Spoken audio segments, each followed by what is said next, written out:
Captain Dongwoo Park stared at the coffee cup floating beside his chair on the bridge of the UES Incheon. The steam curled upward in the artificial gravity, and he watched it rise while thinking about home. 3 months patrolling the outer edges of the solar system made a man miss simple things like rain on Earth's surface. "Captain, you need to see this." Haewon Kim's voice cut through his thoughts. The communications officer's face had gone pale as she stared at her screens. Dongwoo pushed himself up from his chair and moved to her station. "What is it?" "Gravitational readings, sir. Something big just dropped out of hyperspace beyond Neptune." Her fingers danced across the controls. Actually, many big somethings. The main screen flickered and changed to show the outer system. At first, Dongwoo saw nothing but stars and the distant glow of Neptune. Then the computer finished its calculations and his blood turned cold. Ships, hundreds of them. Each one the size of a small city, arranged in perfect formation like a fleet of metal mountains floating in space. They had appeared from nothing, dropping out of faster-than-light travel with the precision of a military operation. "How many?" Dongwoo asked, though he dreaded the answer. 1,047 vessels, sir. All of unknown design." Haewon's voice shook slightly. "They're not human." The bridge fell silent except for the soft hum of the ship's systems. Dongwoo had always known this day might come. Humanity had been listening to radio signals from space for over a century, knowing they were not alone. But knowing and seeing were very different things. "Signal coming in, sir. It's on all frequencies at once. Put it on the main screen." The image that appeared made several crew members gasp. The alien was tall and thin, with pale blue skin that seemed to shimmer under bright lights. Its face was angular, almost sharp, with large black eyes that held no warmth. When it spoke, the words came through the universal translator with perfect clarity. "I am Admiral Vexithara of the Kelthari Empire. Your species has been judged primitive and unworthy of independence. You will surrender your homeworld within 6 of your hours, or we will take it by force. This is your only warning." The transmission ended, leaving the bridge in stunned silence. Dongwoo took a deep breath. "Send a message to Earth Command. Priority 1. Tell them the visitors have arrived." He paused, then added, "And tell them to activate Protocol Omega." On Earth, the emergency session had been called within minutes of receiving the Incheon's message. Defense Minister Bo-Ram Lee sat at the head of a long table in a room deep beneath Seoul. Around her sat the most powerful military leaders on the planet. General Tai-Ho Shin leaned forward, his weathered face grim. 1,000 ships, each one, could probably destroy every city on Earth. Admiral So-Young Choi nodded. "Our entire space fleet is maybe 30 ships, and most of those are patrol vessels like the Incheon." "The public is starting to panic," Bo-Ram said. "News feeds are showing the alien fleet. People are calling it the end of the world." At the far end of the table, Dr. Min-seo Jung had been quiet throughout the meeting. She was a small woman in her 50s with gray hair and calm eyes behind wire-rimmed glasses. Now she cleared her throat. "Minister, with your permission, I'd like to make a call." Bo-Ram frowned. "To whom?" "To every deep space station, mining operation, and research facility in the solar system. It's time they stopped pretending to be what they appear to be." The room fell silent. Even the highest-ranking military officers only knew pieces of what Dr. Jung was talking about. The Terran Defense Initiative had been humanity's most closely guarded secret for nearly 100 years. "Are you sure we're ready?" Bo-Ram asked. Dr. Jung smiled, and for the first time since the aliens arrived, someone in that room looked confident. "We've been ready since before most of these officers were born. The question is whether the aliens are ready for us." She pulled out a secure communicator and pressed a single button. Across the solar system, signals began transmitting to stations and facilities that had been waiting decades for this moment. On Ceres, the largest asteroid in the belt, Mining Director Wu Jin Yang received the activation signal and felt his heart race. He looked out at what appeared to be a simple mining operation. Large machines digging into rock, processing ships moving ore, the normal business of space industry. "Chen, activate the transformation sequence," he said to his second-in-command. The Mining machines stopped their work and began to fold inward, revealing the weapons systems they had been built around. The processing ships shed their outer shells like snakes shedding skin, showing sleek hulls bristling with defensive systems. The simple mining facility became a fortress in space.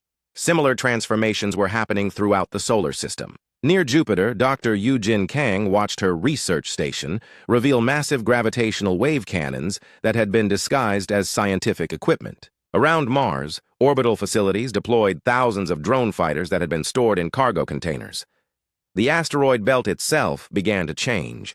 Rocks that had floated in space for millions of years suddenly showed artificial lights and weapon ports. What had looked like a natural debris field revealed itself as the largest defensive network ever built. Back on the Incheon, Dongwu received a new message from Earth Command. It was short and simple. Begin the performance. He turned to his crew. You heard the Admiral's threat. 6 hours to surrender. I think we should look scared. Haewon Kim understood immediately. Beginning panicked retreat maneuvers, sir. The Incheon turned away from the alien fleet and began broadcasting distress signals, making itself appear to flee in terror. Other human patrol ships did the same, scattering like frightened animals. Aboard his flagship, Admiral Vex Thara watched the human ships run and felt satisfied. This would be easier than he had thought. The humans were even more primitive than his scouts had reported.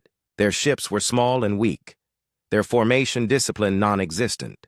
Shall we begin the bombardment early, Admiral? Asked his second-in-command. No. Let them suffer for the full 6 hours. Fear makes victory taste sweeter. Vex Thara had conquered 17 star systems for the Kelthari Empire. He had destroyed civilizations that had fought with honor and strength. These humans would be the easiest conquest of his career. He had no way of knowing that humanity had spent 100 years preparing for this exact moment.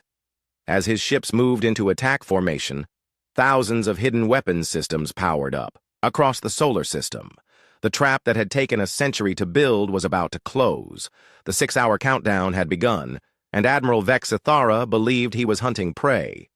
Soon he would learn the difference between hunting and walking into a carefully prepared killing ground. The countdown timer on Admiral Vex Thara's command screen showed 30 minutes remaining. Around his flagship, the Kelthari fleet had arranged itself in perfect battle formation. Each ship captain knew their role in what should be a simple bombardment of a primitive world. Admiral, the human ships have stopped running, reported his tactical officer.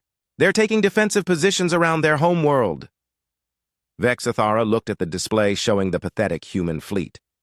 Maybe 30 ships total, clustered around Earth like children hiding behind their mother's skirt. Their largest vessel was smaller than his smallest escort ship. Pathetic. Are their weapons even capable of penetrating our shields? Our analysts believe their technology is at least 2 centuries behind ours, Admiral. Their energy weapons appear to be simple laser-based systems. Vex Thara smiled, showing sharp teeth. Then we shall give them a demonstration of true power. Target their defensive satellites first. Let them watch their pitiful defenses crumble before we take their world. He had no way of knowing that every satellite his sensors detected was exactly where humanity wanted him to look. On Luna Command, Lieutenant Ji-hoon. Oh, watch the alien targeting data appear on his screens. The enemy was painting targets on the outer defensive satellites, just as the Defense Initiative had predicted they would. They're going for the bait, he reported to his commanding officer. All primary decoys are being targeted. Colonel Hyun-woo, Lee nodded. Signal all stations. Begin Phase 2 on my mark. Across the solar system, seemingly innocent installations received the signal. What the aliens had cataloged as mining equipment, research stations, and communication arrays began their true awakening. Dr. Min-seo Jung sat in the Terran Strategic Command Center watching displays that showed the real strength of humanity's defenses. For 100 years, every space mission had carried a dual purpose. Every satellite had hidden weapons. Every mining operation had concealed military hardware. The aliens are moving into the kill zone, reported her aide, Captain Subin. Han, their formation is exactly what we expected. Dr. Jung allowed herself a small smile. The Kelthari fought like most aggressive species, with overwhelming force and direct attacks. They had never encountered an enemy that specialized in deception and patience. Begin the revelation, she ordered. The first sign that something was wrong came when Admiral Vex Thara's weapons struck the human satellites. Instead of exploding as expected, the impacts revealed heavy shielding and defensive systems far more advanced than anything in his intelligence reports. "Admiral, those satellites are not what they appear to be," his science officer called out. "The energy readings are impossible." Before Vexathera could respond, the satellites began firing back. Beams of concentrated particles lanced out from each communication satellite, slicing through Kelthari shields like they were made of paper. The aliens' energy-based defensive systems, designed to deflect similar technology, proved worthless against humanity's kinetic-focused weapons. "Shields failing on 17 ships," his tactical officer shouted. "How are their weapons so powerful?" The answer would have terrified him. Humanity had been listening to alien communications for decades, studying their technology and designing weapons specifically to defeat their defenses. Around Jupiter, Dr. Eugene Kang's research station dropped its camouflage completely.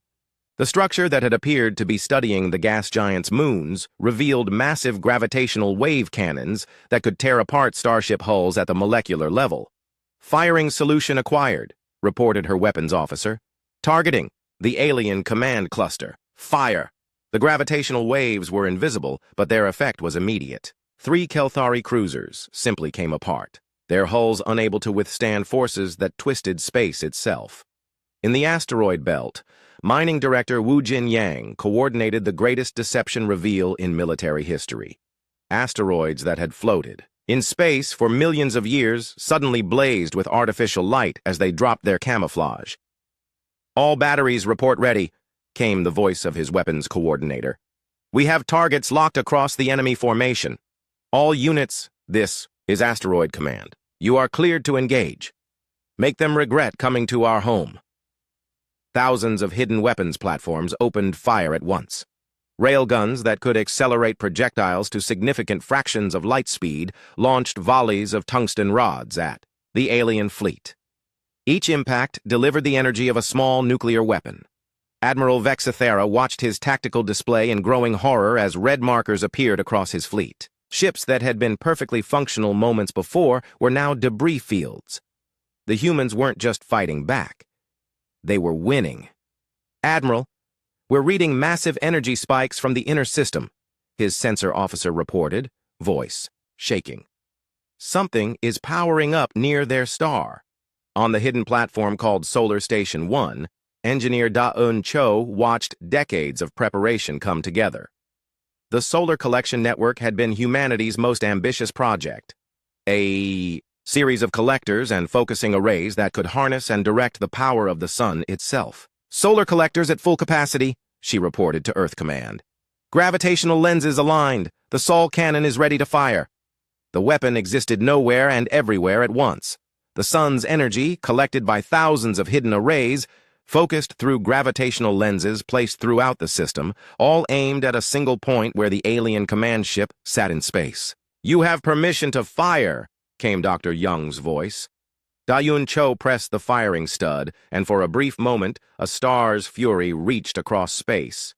The beam that struck Admiral Vexathara's flagship was thinner than a human hair but contained the concentrated energy of a solar flare. It passed through his shields, his armor, and his ship as if they were mist. The massive dreadnought, pride of the Keltari fleet, simply ceased to exist. Vexathara found himself aboard his secondary command ship, having been transported there when sensors detected the incoming energy spike. He stared at the empty space where his flagship had been, unable to process what had happened. "Admiral," his communications officer called out, voice barely controlled. "We're receiving transmissions from across human space. They're not surrender, offers. Put it through." Captain Dongwoo Park's face appeared on the screen. The human no longer looked afraid. Instead, his expression was cold and professional, the look of a predator who had finished playing with his food. "Admiral Vexathara, I am Captain Park of the Terran Defense Force. You came to our system expecting to find a primitive species. You were wrong. What you found was a civilization that has spent a century preparing for this moment." Behind Park, the displays showed the true scope of human defenses. Thousands of weapon platforms, entire asteroids converted to fortresses, energy collection systems that could weaponize stars themselves. "You gave us 6 hours to surrender," Park continued. "We'll give you 6 minutes to begin your retreat. Any ship that remains in our system after that time will be destroyed. This is your only warning." The transmission ended, leaving Vexithara staring at a tactical display that showed his fleet in ruins. In less than 1 hour, the mighty Kelthari Empire had lost more ships than in their previous 10 campaigns combined. "Admiral, what are your orders?" his second-in-command asked. Vexithara looked at the countdown timer Park had sent. 5 minutes and 30 seconds remained. Around his remaining ships, he could see the energy signatures of hundreds more human weapons platforms, all locked onto his position. For the first time in his military career, Admiral Vexithara gave the order he never thought he would need to give. "Begin retreat procedures. All ships, prepare for emergency hyperspace jump." The hunter had become the hunted, and humanity had only begun to show their true strength. Admiral Vexithara's hands shook as he gripped his command chair. Around him, the bridge crew of his secondary flagship worked frantically to coordinate the retreat. The tactical display showed a fleet in complete chaos, ships fleeing in every direction, emergency signals flooding the communication channels, and red markers indicating destroyed vessels scattered throughout the system. "Admiral, the retreat is not going as planned," his tactical officer reported. "Many ships are reporting hyperspace drive failures. The humans are using some kind of interference field." Vexithara's worst fears were confirmed. The humans weren't just defending themselves, they were fighting a coordinated battle with technology he couldn't understand. "How many ships have we lost?" 347 confirmed destroyed, sir. Another 100 reporting severe damage. In less than 2 hours, the Kelthari Empire had suffered their worst military defeat in over 1,000 years, and the humans were far from finished. Commander Subin Han sat in the cockpit of her stealth destroyer Busan, watching the alien retreat through sensors they couldn't detect. Her ship, along with 20 others, had been hiding in Jupiter's magnetic field for 3 weeks, waiting for exactly this moment. "Ghost Squadron, this is Commander Han. The prey is running scared. Time to show them what real hunters look like." Her squadron had been designed for one purpose: to eliminate fleeing enemy ships before they could escape and report back to their empire. Each destroyer carried enough firepower to level continents, all packed into a hull smaller than most alien escort vessels. "Target the ships trying to reach hyperspace jump points," she ordered. "Remember, we want survivors who can carry a message home, but not too many survivors." The Busan dropped its stealth field and fired its main weapon, a gravitational pulse cannon that could create tiny black holes. The Kelthari cruiser it targeted simply collapsed inward as space-time bent around it, crushed by its own mass. Similar attacks erupted throughout the system as the Ghost Squadron revealed themselves. Ships that thought they were safely retreating found themselves under attack by vessels they couldn't see coming. Captain Wu Jin Yang coordinated the defense grid around Luna, watching as alien ships tried to escape through what they thought was the weakest point in human defenses. They were wrong. "Activate the Luna Defense Network," he ordered. The moon's surface suddenly erupted with weapon installations that had been hidden beneath fake mining operations for decades. Mass driver cannons launched streams of projectiles at near-light speed. Particle beam arrays carved through alien hulls with surgical precision. "Sir, we have 43 enemy ships attempting to break through our perimeter," reported his weapons officer. "Then we give them a proper farewell," Yang replied. "All batteries, fire at will." The space around Luna became a shooting gallery. Every alien ship that approached found themselves facing weapons that could track them perfectly and strike faster than their shields could compensate. The primitive humans were fighting with a coordination and precision that seemed impossible. What the aliens didn't know was that humanity's greatest advantage wasn't their weapons, it was their communication system. Dr. Seyram Park sat in the Quantum Communications Center, monitoring the battle through instantaneous links to every human installation in the system. While the aliens relied on faster-than-light communication with several-second delays, human forces acted with perfect coordination across billions of kilometers. "Admiral Choi, you have 17 alien ships moving toward the Mars perimeter," she reported. "Vector data is being transmitted now." "Received," came Admiral So Young Choi's reply from Mars Command. "Interceptor squadrons launching." The quantum entanglement arrays allowed human forces to react to threats faster than the aliens could create them.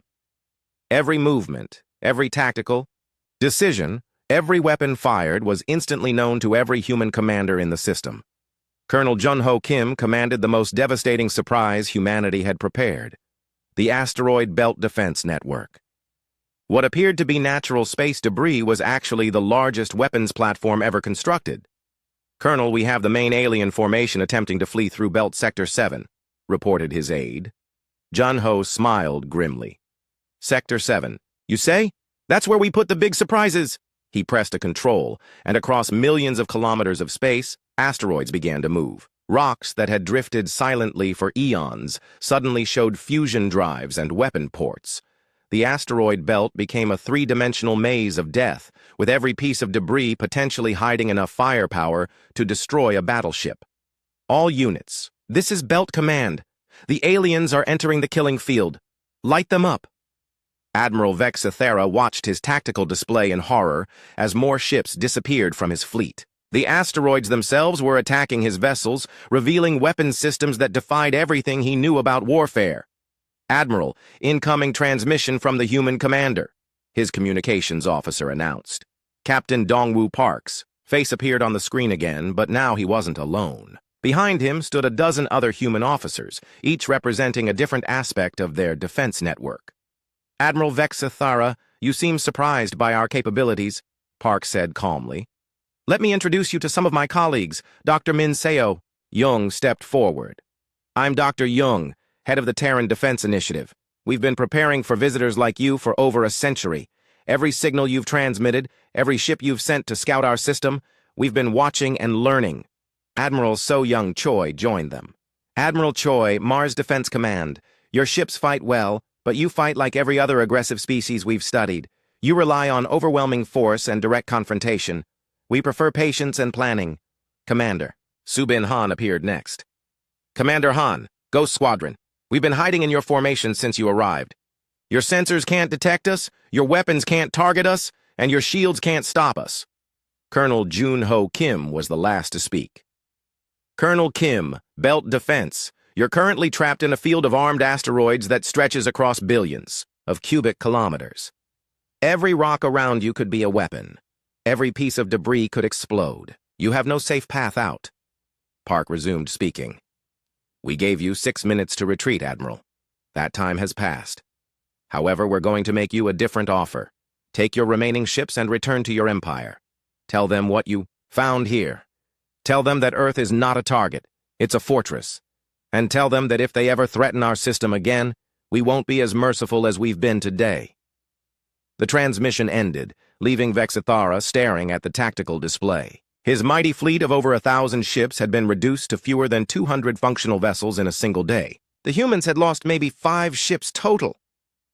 "Admiral, what are your orders?" his first officer asked quietly. Vexithera looked at the energy readings surrounding his ships. The humans weren't bluffing. They could destroy the rest of his fleet whenever they chose. They were letting him live for a reason. "Signal all remaining ships. We're leaving this system immediately, maximum speed." "And our mission, sir?" Vexithara thought about the orders he'd received from the Keltari High Command. Subjugate or destroy the primitive human species. Looking at his ruined fleet, he realized how wrong their intelligence had been. Mission status: catastrophic failure. "We're not dealing with primitives. We've encountered something far more dangerous than we ever imagined." As his remaining ships limped toward the edge of the solar system, Vexithara composed his report. The Kelthari Empire would learn that they had not discovered easy prey on the third planet of this small star. They had found apex predators who had been waiting patiently for over a century for someone exactly like him to make the mistake of threatening their home. The hunt was over, and humanity had won decisively. But more importantly, they had sent a message that would echo across the galaxy. Earth was not conquered. Earth was the conqueror. Admiral Vexithara sat alone in his command chamber aboard his damaged flagship, staring at the report he would have to send to the Kelthari High Command. The words seemed impossible to write. How could he explain that the greatest fleet in the Empire's history had been destroyed by a species they had classified as primitive? His remaining ships limped through space at the edge of the human solar system. The humans had stopped attacking, but their weapons remained locked onto every Kelthari vessel. The message was clear. They were being allowed to leave, not escaping. "Admiral," his communications officer called from the bridge, "we are receiving another transmission from the humans." Vexathara sighed and made his way to the bridge. On the main screen, Captain Dongwoo Park appeared again, but his expression had changed. The cold professionalism was gone, replaced by something that looked almost like pity. "Admiral Vexathara, before you leave our system, there's something else you need to see, something your empire needs to understand."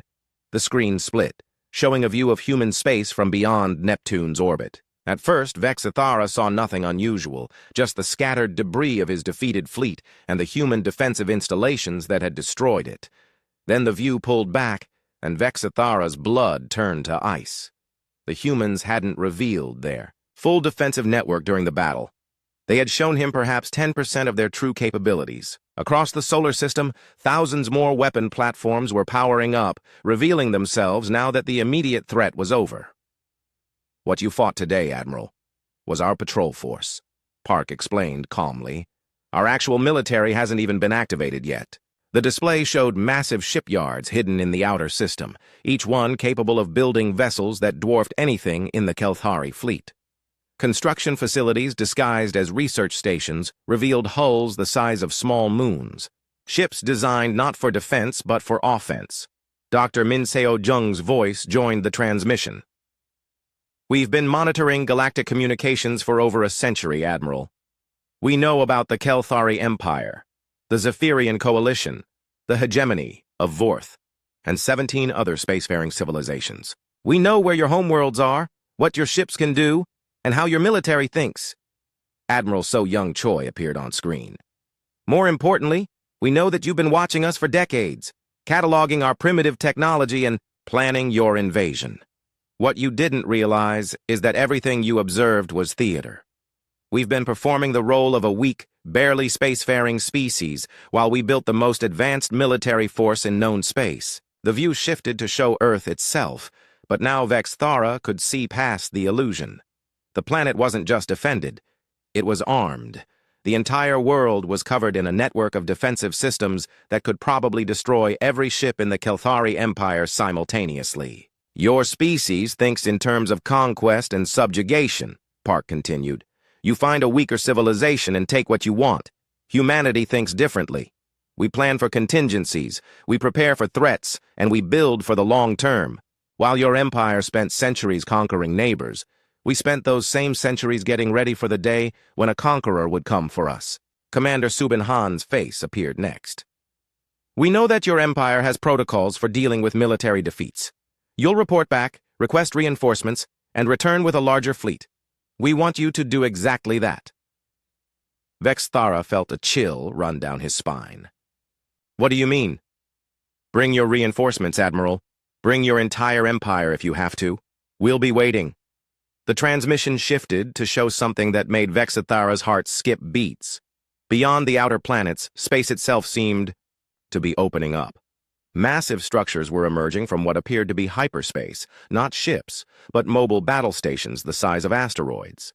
"These are our deep space platforms," Park explained. "We've had them hidden in parallel dimensions for 50 years, waiting for a threat large enough to justify revealing them. Congratulations, Admiral. Your empire has qualified." Dr. Yu-Jin Kang joined the group of human officers. "Each platform carries enough firepower to sterilize a planet or destroy a fleet. We have 247 of them, and they can reach any point in the galaxy within days." Colonel Jun-Ho Kim appeared on screen. "We also have something. Your empire has never encountered allies.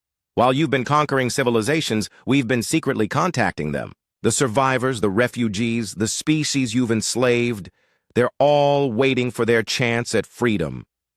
The display showed star charts with dozens of systems marked in blue. Each mark represented a species that had been contacted by humanity and was ready to rise up against their Kelthari oppressors. "Your empire controls 17 star systems," Park said, "but you rule through fear and oppression. We've spent decades making friends with your enemies and preparing them for rebellion. When we're ready to move, every world you've conquered will turn against you at once. Vexathara realized that he was witnessing something unprecedented in galactic history. The humans hadn't just prepared to defend themselves. They had prepared to destroy his entire civilization. "Why are you telling me this?" he asked, his voice barely a whisper. "Because we want your empire to have a choice," Park replied. "You can continue your expansion and conquest, in which case we'll systematically dismantle your civilization piece by piece.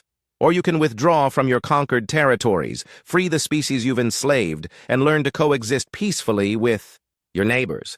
Dr. Jung stepped forward. "We don't want to destroy the Kelthari people, Admiral, but we will destroy the Kelthari Empire if it continues to threaten innocent civilizations. The choice is yours." The screen showed one final image. A human fleet, emerging from hyperspace near a Kelthari border system. The ships were sleek and deadly, clearly designed for long-range operations. They were already in position, waiting for orders. "Your empire has one standard galactic year to begin withdrawing from conquered territories," Park said. "If we don't see meaningful progress by then, we'll assume you've chosen war. And Admiral, we've been preparing for war a lot longer than you have." The transmission ended, leaving Vexathara alone with the horrifying realization of what his empire faced. The humans weren't just another species to be conquered. They were a civilization that had turned patience and preparation into the ultimate weapons. He looked at his tactical display, showing the few dozen ships that remained from his once mighty fleet. Around them, human weapon platforms tracked there, every movement ready to destroy them if they posed any threat, but the humans were letting them go. They wanted survivors to carry the message back to the Empire. Earth was not prey. Earth was the hunter, and it had been stalking the Kelthari Empire for over a century. Vexathara began composing his report to the High Command. He would tell them about the defeat, about the impossible human technology, about the threats and ultimatums. But most importantly, he would tell them about the look in Captain Park's eyes when he promised war. It was the look of a species that had spent 100 years preparing to fight, and had finally found an enemy worthy of that preparation. The age of Kelthari expansion was over. The age of human expansion was about to begin. 6 months after the Battle of Seoul, President Yoon Ha-seo stood before a joint session of the Global Assembly on Earth. Representatives from every nation sat in the Great Hall, but for the first time in human history, they weren't discussing problems between countries. They were planning humanity's first steps as a galactic power. "Fellow citizens of Earth," she began, her voice carrying to billions of people across the planet. "Today marks the beginning of a new chapter in human history. For over a century, we prepared in secret for the day when hostile aliens would threaten our world. That day came, and we proved that humanity will not kneel to any empire." In the audience, Dr. Min Seo-jung smiled quietly. The woman who had overseen the Terran Defense Initiative for 20 years was finally seeing her life's work bear fruit. The preparations, the secrecy, the decades of building weapons while pretending to be peaceful, all of it had led to this moment. But defense was only the first phase of our plan, President Seo continued. "Today I'm announcing Phase 2, the Terra Nova Initiative. Humanity is going to the stars, not as explorers or refugees, but as liberators and protectors." The president gestured to the massive display behind her, showing a map of local galactic space. Dozens of star systems were marked in different colors: red for Kelthari-controlled worlds, yellow for other hostile empires, and blue for species that had accepted human alliance offers. Admiral So-young Choi stepped forward to address the assembly. "In the 6 months since the Kelthari attack, we've made contact with 43 different alien civilizations. 31 of them have requested human assistance in gaining freedom from oppressive empires. The others have expressed interest in trade and cultural exchange." Captain Dongwoo Park, now promoted to Admiral of the Fleet, joined the presentation. "Our first interstellar missions launch next week. These aren't exploration vessels, they're mobile fortress cities capable of establishing permanent human presence anywhere in the galaxy." The display showed images of the new ships, massive vessels that combined military power with civilian facilities. Each one could carry 100,000 colonists, along with enough firepower to defeat any known alien fleet. "The new Seoul, New Tokyo, and New London will be humanity's first ambassadorships to alien space," Admiral Park explained. They're designed to protect human interests and assist our allies, while serving as mobile embassies for diplomatic contact. Dr. Jung took the podium next. We've also received an interesting development from Kelthari Space. Admiral Vexithara's report to his high command caused quite a stir in their empire. The display showed intercepted Kelthari communications, translated by human xenolinguist teams. The messages revealed chaos within the empire as different factions.